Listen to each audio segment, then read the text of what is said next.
2019 ఎన్నికల్లో వైఎస్ఆర్సీపీ అఖండ విజయం సాధించడానికి వ్యూహకర్త ప్రశాంత్ కిషోర్ కూడా ఒక కారణం అన్నది రాజకీయ విశ్లేషకుల అంచనా.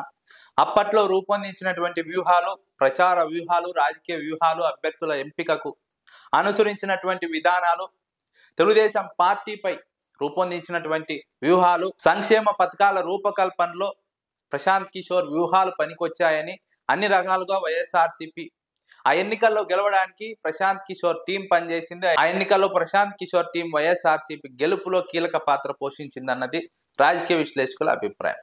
అయితే ఆ తర్వాత 2024 ఎన్నికలకు ఋషిరాజ్ సింగ్ టీం పనిచేసింది.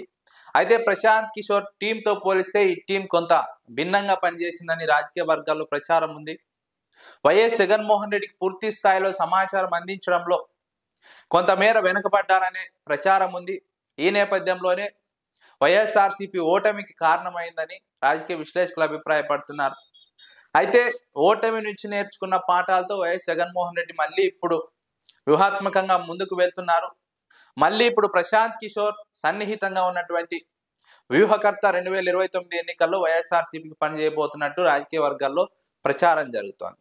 2029 ఎన్నికల వరకు ఈ వ్యూహకర్త పనిచేయబోతున్నారు, ఈ టీం పనిచేయబోతోంది.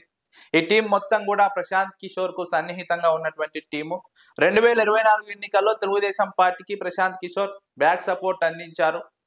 వ్యూహాలు అమలు చేయడంలో తెలుగుదేశం పార్టీకి సహకరించడం, తెలుగుదేశం పార్టీ అధికారంలోకి రావడం, ఇవన్నీ కూడా చూసినటువంటి అంశాలు. ఈ నేపథ్యంలో వైఎస్ జగన్మోహన్ రెడ్డి ఋషిరాజ్ సింగ్ టీం ను పక్కన పెట్టారు. ఆ స్థానంలో ప్రశాంత్ కిషోర్ కు అత్యంత సన్నిహితంగా ఉన్నటువంటి టీం ను మళ్ళీ తెర మీదకి తీసుకొస్తున్నారు. ఇప్పటికే ఒప్పందం కుదిరినట్టు రాజకీయ వర్గాల్లో ప్రచారం జరుగుతోంది.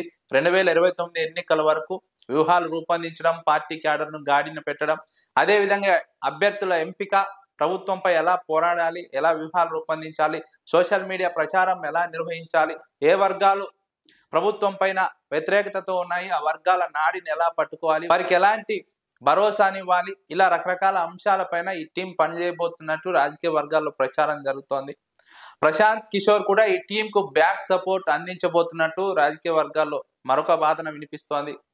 అయితే ప్రశాంత్ కిషోర్ కనుక బ్యాక్ సపోర్ట్ అందించి ప్రశాంత్ కిషోర్ సన్నిహితుడైనటువంటి ఆ వ్యూహకర్త వైఎస్ఆర్సీపీ 2029 ఎన్నికల వరకు పనిచేస్తే వైఎస్ఆర్సీపీ అధికారంలోకి రావడానికి చాలా సులువైనటువంటి మార్గం ఏర్పడుతుందని రాజకీయ విశ్లేషకులు అభిప్రాయపడుతున్నారు.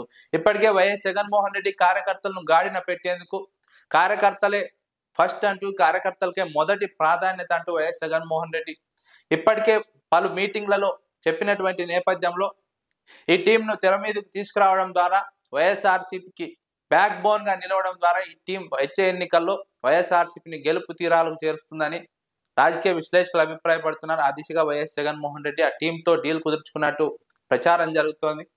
అయితే ఇది కనుక వాస్తవం అయితే వైఎస్ఆర్సీపీకి వచ్చే ఎన్నికల్లో అఖండ విజయం సాధ్యం అనేది రాజకీయ విశ్లేషకుల అభిప్రాయం. ఎందుకంటే ఇప్పటికే తెలుగుదేశం కూటమి ప్రభుత్వం పైన 16 నెలల్లోనే ఎప్పుడూ లేనటువంటి వ్యతిరేకత మూట కట్టుకున్నారు. ఎమ్మెల్యేలు చంద్రబాబు నాయుడు చెప్పినా వినడం లేదు.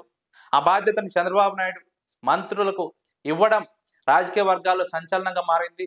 గతంలో చంద్రబాబు గీత గీస్తే ఆ గీత దాటడానికి ఎమ్మెల్యేలు భయపడేవారు. కానీ ఇప్పుడు చంద్రబాబు పిలిపించి, హెచ్చరించి, మాట్లాడి పంపించినా సరే మళ్ళీ తమ దారిలో తాము వెళ్తున్నారు, అవినీతికి అక్రమాలకు పాల్పడుతున్నారు.